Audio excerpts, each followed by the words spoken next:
জামালপুরের দেওয়ানগঞ্জে ত্রয়োদশ জাতীয় সংসদ নির্বাচনকে সামনে রেখে বিএনপি মনোনীত ধানের শীষ প্রতীক প্রার্থী এম রশিদুজ্জামান মিলাদের পক্ষে মিছিল ও গণসংযোগ করেছে বাহাদুরাবাদ ইউনিয়ন বিএনপি যুবদলসহ অঙ্গ ও সহযোগী সংগঠনগুলো।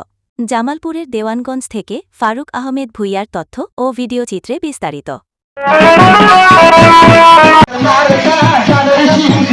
দেওয়ানগঞ্জ ও বকশীগঞ্জ এই দুই উপজেলা নিয়ে গঠিত জামালপুর ১ জাতীয় সংসদের ১৩৮ নম্বর আসন আসন্ন ত্রয়োদশ জাতীয় সংসদ নির্বাচনকে কেন্দ্র করে বিএনপি প্রার্থী এম রশিদুজ্জামান মিল্লাতের পক্ষে ভোট চেয়ে মিছিল ও গণসংযোগ করেছে বাহাদুরাবাদ ইউনিয়ন বিএনপির নেতৃবৃন্দরা।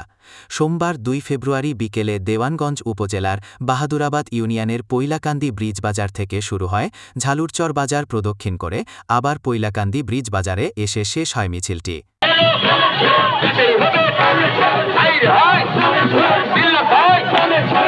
বৃহৎ এই মিছিলে দেওয়ানগঞ্জ উপজেলা বিএনপি ও বাহাদুরাবাদ ইউনিয়ন বিএনপির নেতৃবৃন্দসহ যুবদল, কৃষক দল, স্বেচ্ছাসেবক দলসহ সকল অঙ্গ ও সহযোগী সংগঠনের নেতৃকর্মীরা অংশ নেন।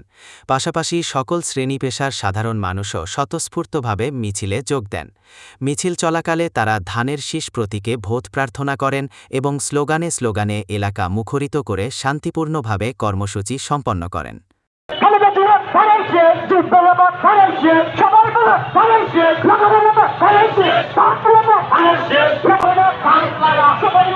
মিছিল শেষে পৈলাকান্দি ব্রিজ বাজার এলাকায় একটি সংক্ষিপ্ত সমাবেশ অনুষ্ঠিত হয়। এ সময় বক্তারা উল্লেখ করেন, সাবেক সংসদ সদস্য এম রশিদুজ্জামান মিলাদ তার নিজস্ব ক্রয়কৃত জমির ওপর দিয়ে দেশের স্থানীয় সরকার প্রকল্পের আওতায় সর্ববৃহৎ পৈলাকান্দি ব্রিজ নির্মাণসহ মসজিদ, রাস্তাঘাট, ব্রিজ কালভার্ট ও ঈদগাহ মাঠ নির্মাণের মাধ্যমে এলাকায় উন্নয়নের দৃষ্টান্ত স্থাপন করেছিলেন। আমরা এই কৃতজ্ঞতা থেকে আগামী ১২ই ফেব্রুয়ারি জাতীয় সংসদ নির্বাচনে ধানের শীষ প্রতীকে ভোট দিয়ে এম রশিদুজ্জামান মিলাদকে আবার সংসদে পাঠাতে আমরা সবাই ঐক্যবদ্ধ। আপনাদের ১২ তারিখের মার্কা কি?